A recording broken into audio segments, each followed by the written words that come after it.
Olá, meu amigo e minha amiga, paz e bem para você. Estamos na reta final da campanha eleitoral, porque no próximo domingo nós iremos eleger os nossos candidatos a governador e a presidente da República. Eu quero falar de umas estratégias que foi a utilização de trechos, versículos bíblicos para motivar ou para induzir o eleitor a votar no candidato. Não é que encontrar na Bíblia dois personagens que estavam em lugares opostos, em lados opostos. Trata-se de Jair e Haddad. E por coincidência, nas eleições passadas, no segundo turno, tivemos dois candidatos, Jair e Haddad. E segundo o que relata, o que compartilharam os textos, dizia que Haddad foi o grande adversário do povo de Deus. Seria isso uma coincidência? Então Haddad voltou para sua terra e, como rei de Edom, foi um mau e feroz inimigo de Israel.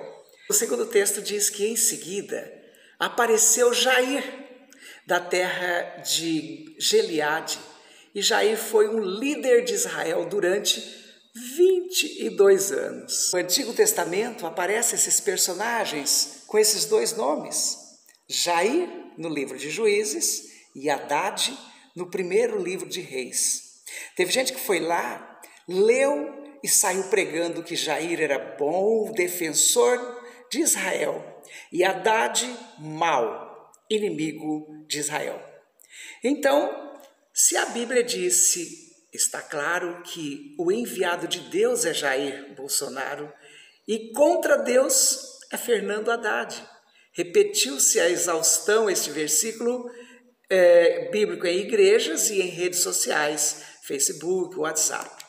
Muito bem, o texto citado por Jair depois dele, levantou-se Jair de Galaade, que julgou Israel por 22 anos. Juízes, capítulo 10, versículo 3. O texto citado sobre Haddad foi 1 Reis, capítulo 11, 25, que diz que Haddad foi um adversário de Israel durante toda a vida de Salomão. Eis o mal que fez Haddad. Tentou Israel como inimigo e reinou sobre Edom. De fato, o versículo 3 do capítulo 10 do livro de Juízes é este mesmo. E ele descreve que Jair foi juiz em Israel e nada mais diz, não faz nenhum elogio e nem critica.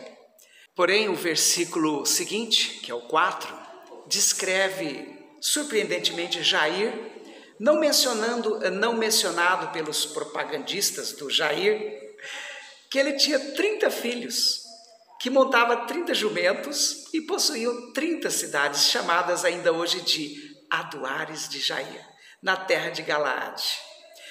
Opa, 30 filhos com uma só mulher? Não, impossível. Então, bom exemplo de família, não é? O tal Jair não era. E deu 30 cidades, um para cada filho.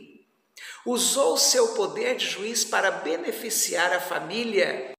Eu não creio que este seja um bom exemplo de família. E o texto escolhido para designar Haddad, Fernando Haddad, foi o versículo 25 do capítulo 11 do primeiro livro de Reis. É assim: Haddad fez oposição a Salomão por todo o tempo de sua vida. Mas o texto escolhido não é o único que se refere a Haddad. No versículo 9 do mesmo capítulo 11, diz o seguinte: Yahvé irritou-se contra Salomão porque seu coração se desviava de Yahvé Deus. E diz que Deus está irritado com Salomão. Por que será? Diz a Bíblia, no mesmo primeiro livro dos Reis, que Salomão teve 1000 mulheres. 700 eram esposas oficiais, princesas, e 300 eram concubinas, fora do casamento. Exemplo de família é que não é. Os profetas se levantaram para denunciar Salomão. Então, vem a parte surpreendente no mesmo livro bíblico. Yahvé suscitou contra Salomão um inimigo, Hadade, o edonita da estirpe de Edom. Ora, então, pelo que se compreende do texto, Hadade foi estimulado por Deus a fazer oposição a Salomão, que não estava seguindo as leis de Deus. Qual o nome disso? Leitura fundamentalista, seletiva, instrumentalizada para aproveitar as circunstâncias e manipular consciências. O texto bíblico não é para dizer em quem votar, quem é o melhor político. É para formar a consciência do povo de Deus na fé e na prática do amor a Deus e ao próximo. Não serve para dizer nada sobre o Jair e sobre o Haddad das eleições passadas. Mas o interessante é que os autores desses textos se esqueceram de falar de um outro personagem bíblico que também foi candidato, Ciro. Lembre-se que foi Ciro, rei da Pérsia, que libertou o povo de Israel da escravidão e do cativeiro da Babilônia. Pense nisso. Não se deixe manipular por supostos religiosos que tentam usar a religião para influenciar no resultado das eleições. Hoje eu quero falar com você sobre o número 17. Na Bíblia tem 17 capítulos, tem 17 livros que tem 17 capítulos. E cada um desses capítulo 17 e versículo 17 tem uma mensagem muito significativa. Eu quero falar com você sobre esse número 17. Tem 17 livros da Bíblia e cada livro tem 17 versículos. Primeiro, Provérbios 17, que diz que é na hora da angústia que nasce um irmão. 2, Deus sempre prepara um refúgio nos dias em que a maldade está prevalecendo. Jeremias 17. 3, Josué 17 diz que para um povo grande e forte, coisas boas sempre acontecerão. Ezequiel 17 diz que mesmo que o inimigo venha com um numeroso exército e com tranqueiras para destruir vidas, a sua força será anulada e não farão coisa alguma. 1 Reis 17 diz: o dia de trazer a vida para o estado de morte era irreversível. 6. 2 Reis 17 diz: não posso expor meus filhos à maldade, porque isso é mal aos olhos do Senhor. Deuteronômio 17, o rei não pode ser depravado e não pode ser corrupto. 8. 1 Samuel 17 diz: estava a caminho o homem que iria derrubar o gigante que afrontava a nação. 9. Davi é avisado sobre uma cilada que estava preparada e escapou a tempo, segundo Samuel 17. 10. Deus exalta aquele que ninguém imaginava que seria exaltado. 1 Crônicas 17. 11. 2 Crônicas 17 diz: Eliada, Deus conhece, o varão valente de Benjamim, o filho da minha direita. 12. Gênesis 17, o que parecia ser impossível mudar, Deus mudou. 13. Mateus 17, tempo de uma geração incrédula e perversa, mas o negócio ia mudar. 14. Lucas 17, só um estava disposto a glorificar a Deus. João 17, se nos aproximamos da palavra de Deus, seremos santificados por ela, porque a palavra é a verdade.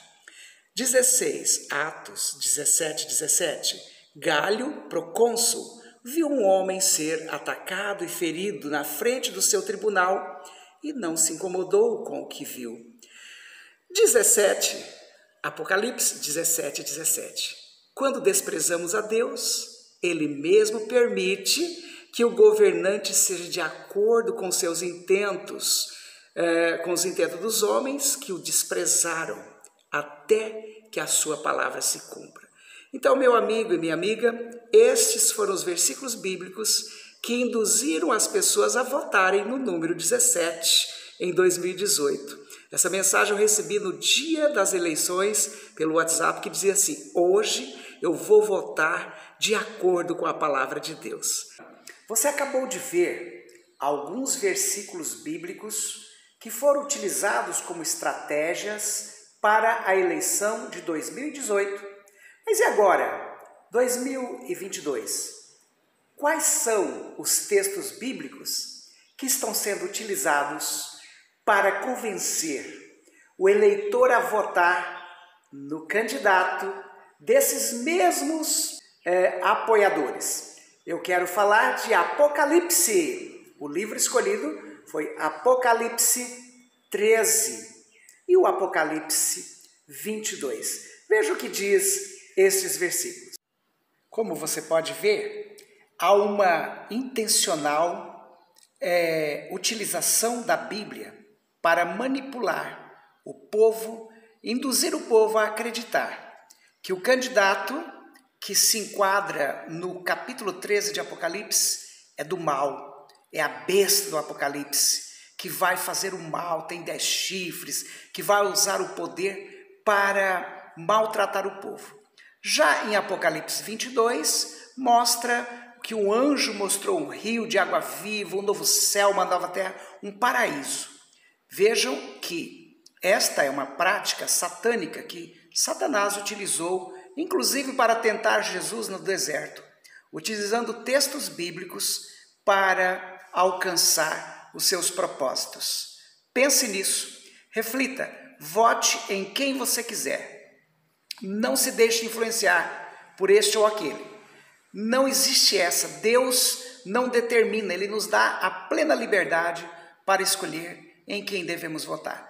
Não se deixe dominar pelo medo ou pelo cabresto. Vote livremente para que você não se arrependa depois. Paz e bem.